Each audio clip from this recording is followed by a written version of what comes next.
गांव के बाहर एक पुराना हवेली था जिसे लोग शापित हवेली के नाम से जानते थे।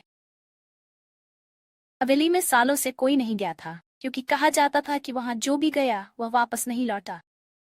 लोगों का मानना था कि हवेली में एक अजीब सी परछाई रहती है जो लोगों को निगल जाती है। राहुल और उसकी 3 दोस्तों की टोली हमेशा रहस्यों को सुलझाने में रुचि रखती थी। उन्होंने गांव वालों की बातों को अफवाह समझा और हवेली के रहस्य को जानने की ठानी। एक अंधेरी रात जब पूरा गांव सो रहा था, वे चारों हवेली की तरफ निकल पड़े। हवेली की टूटी फूटी दीवारें और जर्जर दरवाजे उनके कदमों की आहट से और भी भयानक लगने लगे। हवेली के अंदर घुसते ही उन्हें एक ठंडा और अजीब सा एहसास हुआ।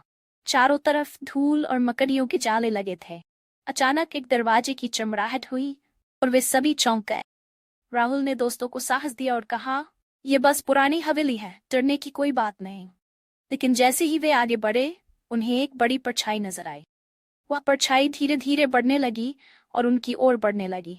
जब वे भागने लगे, तभी हवेली का मुख्य दरवाजा अपने आप बंद हो गया। अब वे चारों हवेली के अंदर फंस चुके। उस परछाई ने उनका पीछा करना शुरू कर दी। हवेली के हर कमरे में कुछ ना कुछ अजीब घटित हो रहा था। आखिरकार उन्होंने हवेली के पुराने मालिक की डायरी ढूंढ निकाली। उस डायरी में लिखा था कि हवेली में एक रहस्यमय ताकत है जो इंसानी भावनाओं से खेलती है और उन्हें डराकर अपने शिकंजे में ले लेती है। राहुल ने समझा कि परछाई एक खेल खेल रही है। जितना वे डरेंगे, परछाई उतनी ही ताकतवर हो जाएगी।